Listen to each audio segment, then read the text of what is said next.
Greetings dear friends, Dragon here once again. It's Eastern Heroes time, though Eastern Heroes offshoot time. This is the second issue of Film Frenzy, and Film Frenzy, a kind of offshoot magazine that's less focused on Hong Kong and martial arts cinema, and very much looking at other aspects of Asian cinema, so taking in other genres and also lots of films from Japan and from Korea. And for this issue 2, it was a Shogun Assassin special, one that I was absolutely delighted to be a part of, so I do a small section in here which we'll get to, but let's take a little look at the magazine together and see what Rick and Ken have put together for it. So first off, we get this great cover image by Russell Fox, kind of his version of the Shogun Assassin poster, and this largely the issue is kind of dedicated to Shogun Assassin, but there's a whole bunch more in here which we will get to. So inside we get our introduction by Ken, who's the editor for this issue and does a fantastic job of keeping everything nice and neat and round together. I think he also did the layout. We get a couple of different illustrations that Russell Fox had done. Russell did that cover image, and there's also, we get to kind of see a couple of other variations, and then some of the Godzilla illustrations, because there's also a pretty big Godzilla element to this magazine too. And then we get into our contents page, and then first up is a review of the spectacular Godzilla -1 by William Martell. Easily my favourite Godzilla movie that we've had to date, and one that I did an unboxing for pretty recently for the nice Japanese edition of it. You'll find that on the channel. But yeah, I think William does a pretty good job of summarising the movie. Then we get Ken diving into Shogun Assassin and basically kind of detailing its history. So many people for so many years didn't realise that it was really a re-edit of the first two movies from the Lone Wolf and Cub series. And Ken dives into all of that and speaks about its history with the BBFC here in the UK, because it was very much a video nasty, VHS video nasty. For any of us who were of that age when we were growing up, it was one that was pretty tricky to get a hold of. And Ken dives into all that, along with some great stills from the film, as well as some great posters from around the world. I think that's one of the American variants. And we also get what looks like maybe an Italian poster.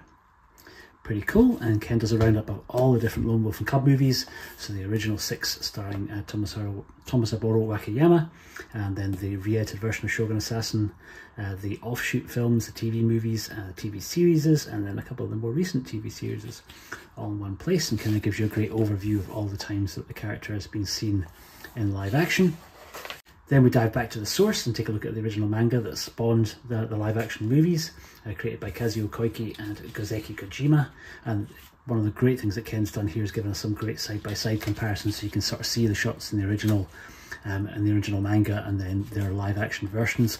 Happy to see a little bit of Frank Miller gracing the pages here. Frank did the covers for some of the American reprints of some of the comics. But yeah, kind of really cool seeing the original shots from the comic and then their live action counterparts in a few different occasions. Very nice indeed.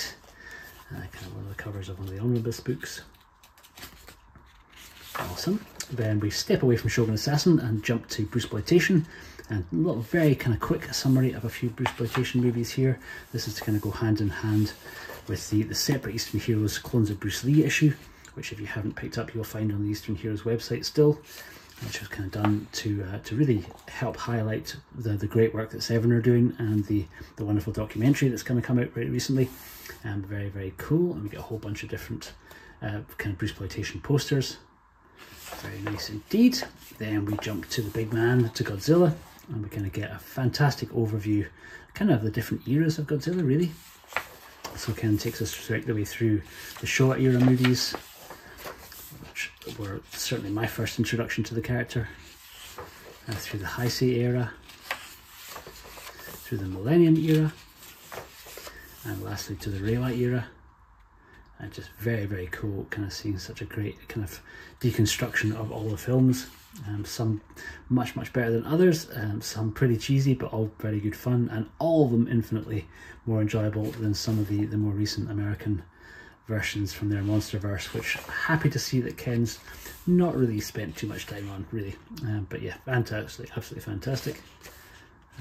Then we go to some film reviews and take a little look at some Korean cinema. So we get The Witch Part 1, over to Japan for Bloody Muscle Bodybuilder in Hell.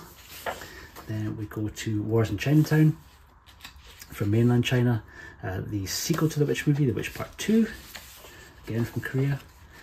Back to mainland China for The Red Sparrow, and back to Japan for Knuckle Girl, which I think, certainly for me, noticed on Prime in the UK. That might still be the case, but pretty great movie. Really kind of one that I've seen fly under the radar a little bit, so it's kind of really nice to kind of see a review of it here and draw more attention to it.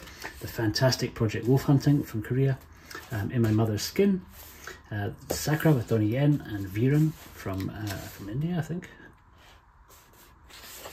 Then we get a great interview with Gibran Evans, who is the voice in the overdubbed versions in Shogun Assassin. One of the spectacularly amazing decisions they made when they re-edited the two films together was to have the voiceover done from the point of view of Daigoro, the cub in the Lone Wolf and Cub series, and Gibran Evans was the guy who, as a very young boy, recorded that voiceover. Still one of my favourite voiceovers in all of cinema, and great to get an interview with him here. He did a commentary track a few years ago, which you can find on the Eureka Blu-ray, but really cool to see him speak about his experiences when he worked on the film, which happened really because his dad was illustrating the poster, and we'll get to his dad in a minute, but really, really cool hearing about or reading about his experiences and how it's been growing up basically as the kind of the English voice of Daigo. Pretty awesome stuff, and including some references to a few of the places that had sampled his voiceover over the years, most notably Jizza on Liquid Swords, Jizza from the Wu-Tang Clan. And so you can see his DVD copy that's been signed by the Jizza. And when he met him, had no idea that he was now working as a graphic designer and following in his father's footsteps, and had actually done the work on Beastie Boys' Ill Communication, which was an album that I absolutely adored when I was growing up and still do. Very, very cool finding out he'd worked on that. And then we step to his dad, who did the original poster for Shogun Assassin when it came out in the States, and I think was really how he ended up getting drafted in to do the voiceover, and he brought his son into the production. So great kind of seeing Jim speak about how he put together the poster, and we get some other excellent examples of Jim's work over the years, some stuff that I had no idea that he'd worked on, and some more different international posters for Shogun Assassin.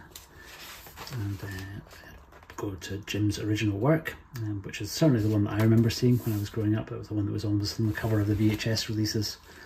Very, very cool.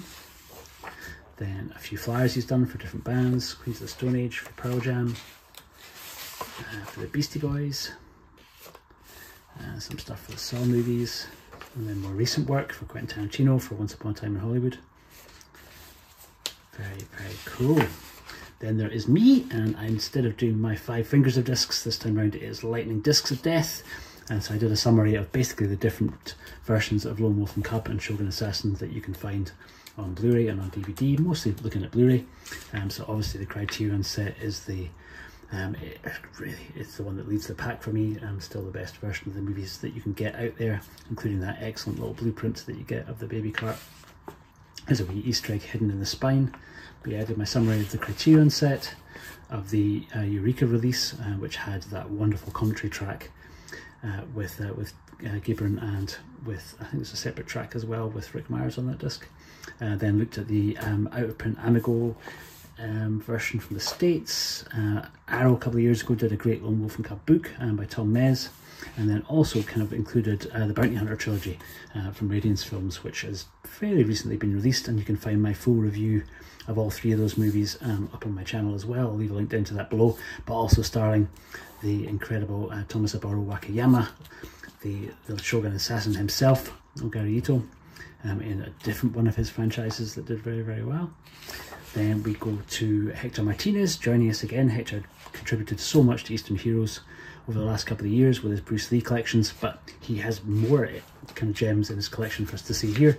This is basically his Shogun Assassin related collection, and he talks through his different posters that he has, some of his different figures, soundtracks, some of his 7-inch singles.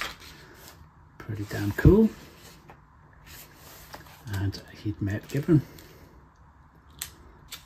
Great.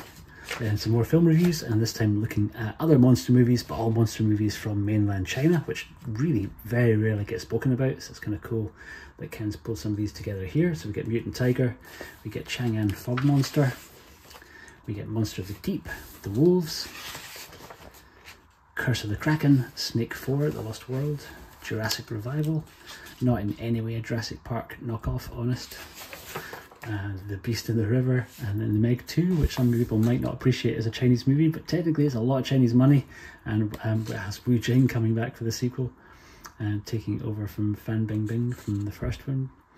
Pretty awesome. And then we get, to finish things off, an incredible poster gallery of different Godzilla posters from over the years, which are absolutely fantastic and really nice to kind of see all pulled into one place. So we get Godzilla vs. King Ghidorah from 91, we get The Return of Godzilla from 84, Godzilla vs. Biollante from 89, Ultraman Powered from 1993, Godzilla vs. Mothra from 92, Godzilla vs. Mechagodzilla 2 from 1993, Godzilla vs. Space Godzilla from 94, Godzilla vs. Destroyer from 95, Godzilla vs. Megagoras from 2000, Miyazaki Art Center poster.